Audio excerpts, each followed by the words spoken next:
E se eu te contar que existe um lugar no Brasil que é considerado um dos lugares mais perigosos do mundo? E se eu te disser que muitos pescadores e aventureiros não conseguiram mais voltar quando se arriscaram a adentrar no local? E mais, a cada hectare é possível encontrar algo em torno de 45 cobras. Você acreditaria? Pois bem, neste lugar, que existe há aproximadamente 11 mil anos, há uma grande população de serpentes altamente mortais que, com o passar do tempo, ficaram isoladas do restante do continente.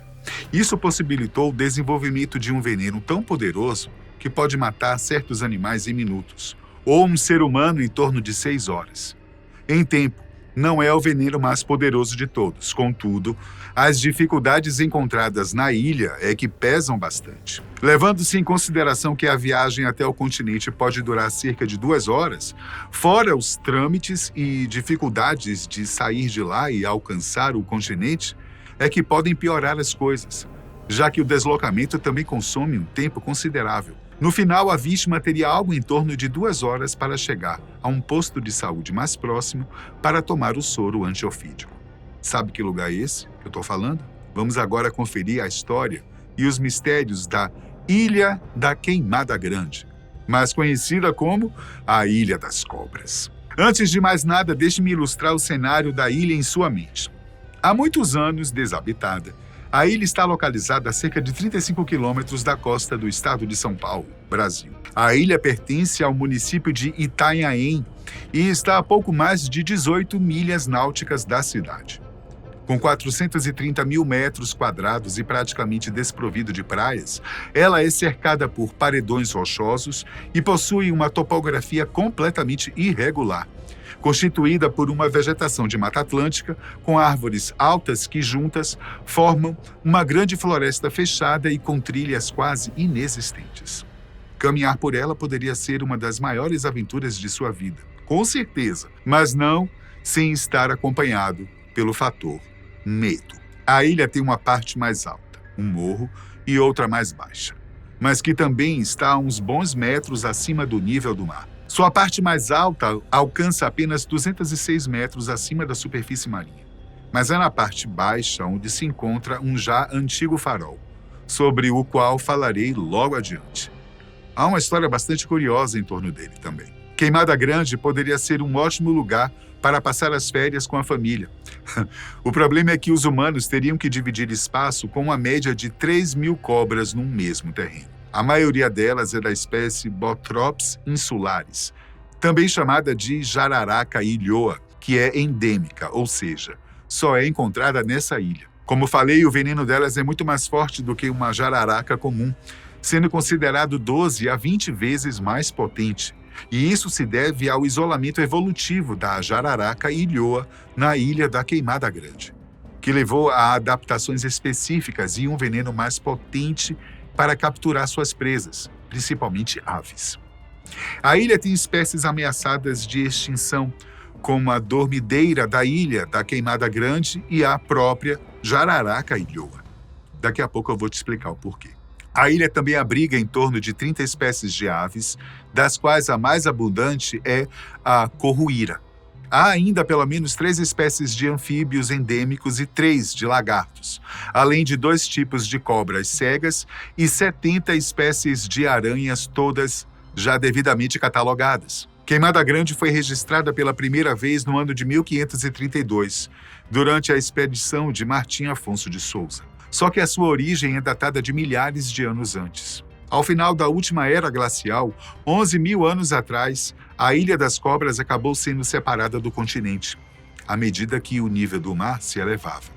Acredita-se que ela era uma espécie de morro da Serra do Mar, antes de começar a vagar para longe da costa. E foi durante os anos que se passaram que a jararaca ilhoa se desenvolveu de forma diferente das parentes encontradas no continente. Sem um considerável número de presas terrestres, a espécie precisou se adaptar ao ambiente e trocou a alimentação de pequenos mamíferos para aves. Para isso, as cobras precisaram aprender a subir nos troncos das árvores e arbustos para encontrar suas presas. Ninhos são constantemente invadidos por elas.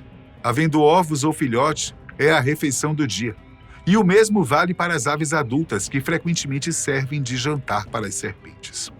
Segundo especialistas em animais peçonhentos, esse tipo de jararaca é menor e mais leve, o que facilita a mobilidade e também a caçada durante o dia. Além disso, elas também desenvolveram a capacidade de agarrar coisas com a cauda, uma habilidade chamada prensibilidade. O pesquisador esclareceu ainda que a dentição das cobras da ilha também foi modificada com o passar dos anos, tornando-se mais curva para facilitar a captura de aves e dificultar a fuga enquanto o veneno age. Outros pesquisadores informam também que o veneno ficou mais forte, para que fosse possível matar a presa rapidamente. Biólogos e herpetólogos explicam que a pele da jararaca ilhoa também é mais elástica e que a espécie conta com o coração mais próximo à cabeça. A mudança anatômica pode ser explicada pela rotina da cobra, que demanda mais sangue sendo bombardeado para o cérebro, devido ao hábito de erguer mais a cabeça. Apesar de haver muitas serpentes que preferem viver nos troncos e copas de árvores, como a cobra-cipó, a maioria se adaptou muito bem ao solo e também à água, como os tipos da espécie Eunectes, que são as sucuris. Após a ilha ser isolada com o degelo, boa parte dos animais que conseguiam nadar acabaram voltando ao continente.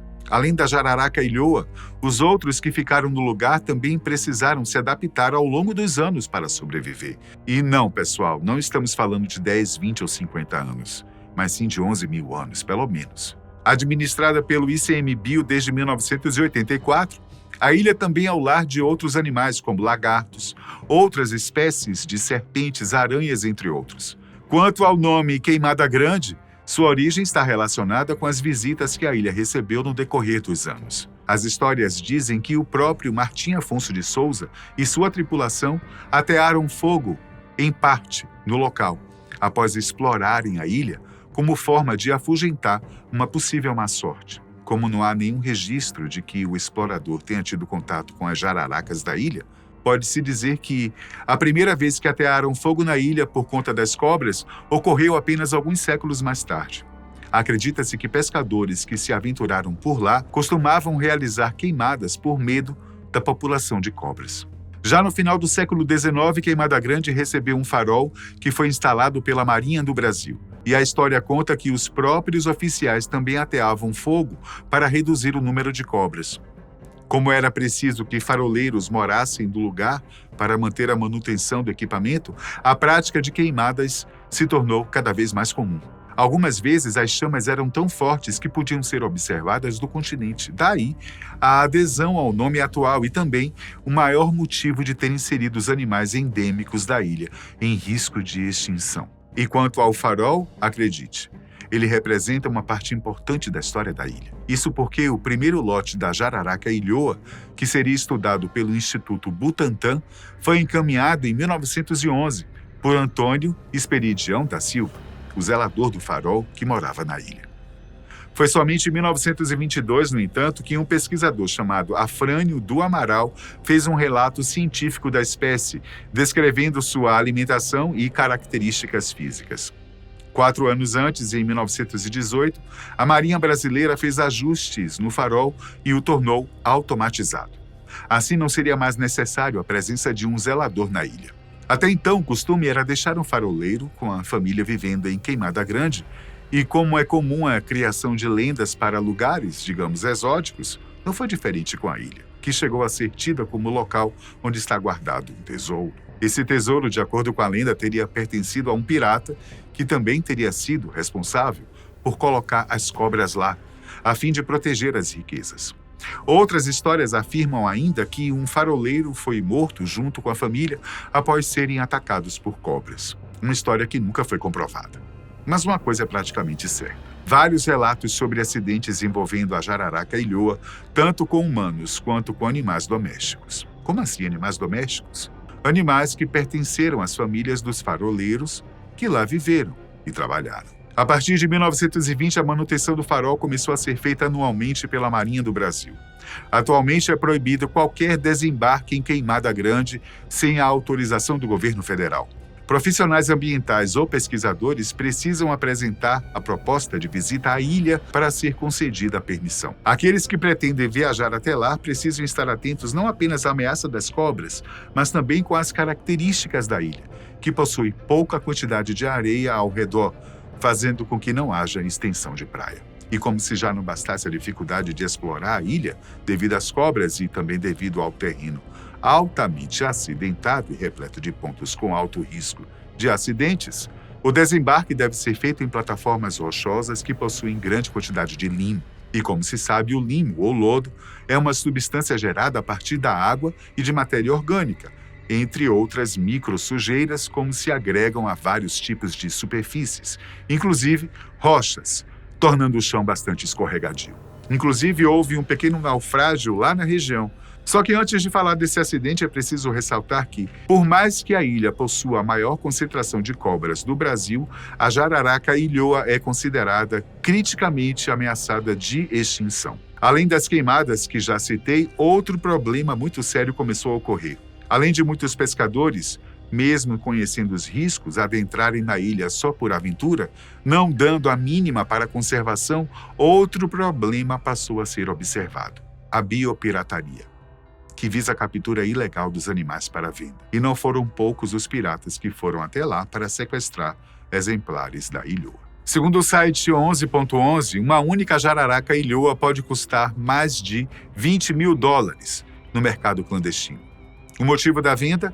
A possibilidade de explorarem o veneno para a fabricação de medicamentos. Legalmente falando, uma pesquisadora do Instituto Butantan, Karina Bansi, explicou em uma reportagem do ICMBio que o veneno da jararaca ilhoa, em específico, não é utilizado para medicamentos. Contudo, existem muitas pesquisas que podem um dia empregar o tal veneno na indústria farmacêutica.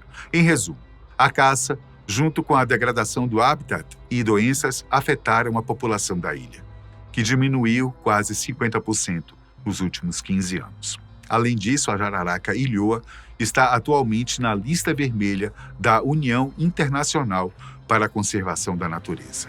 É bom frisar que, em relação a medicamentos, algumas toxinas presentes no veneno da jararaca continental são sintetizadas e usadas em remédios para pressão arterial. Agora sim, falando sobre o naufrágio. Em 2019, 4 pescadores precisaram nadar até a Ilha das Cobras, após a embarcação em que estavam naufragar. Naquele fatídico dia 27 de fevereiro, 6 amigos pescadores partiram de Santos para mais uma temporada em alto mar, mas não para um passeio e sim trabalho. E cá entre nós, não é uma vida fácil. E muito menos um trabalho seguro. Os caras são heróis. Tanto não é seguro que, ao se aproximar do fim do dia, a embarcação foi surpreendida por uma forte tempestade e acabou virando. Ivan, um dos pescadores, disse numa entrevista na TV que, quando a embarcação entornou, a única saída que encontraram foi pular na água e tentar chegar em terra firme, e já estava escurecendo. Eles precisavam tomar uma decisão rápida. 2 deles, no entanto, não sabiam nadar, mas não havia outra saída. Então Ivan e outros 3 pularam na água. O pescador contou que eles nadaram durante toda a noite e ainda durante uma parte da manhã seguinte até chegarem na ilha. Os 4 amigos sabiam que precisavam encontrar alguma coisa para comer e, mesmo com dificuldades por conta das cobras, acabaram se alimentando de bananas. Na parte da noite, o frio era tanto que eles precisavam ficar juntos e abraçados para se aquecerem. Além disso, eles faziam um revezamento na hora de dormir, visto que ficavam atentos dia e noite por conta das cobras, e também para o caso de outras embarcações passarem pela ilha. Os 4 finalmente foram resgatados 3 dias depois por um barco de turistas que passava por Queimada Grande. No barco, além de 8 turistas, um operador de mergulho também estava presente e ajudou no resgate. A parte triste disso é que os outros 2 pescadores nunca mais foram encontrados. E aí? Gostou da história? Teria coragem de ir lá para a Ilha das Cobras? Deixa aí nos comentários.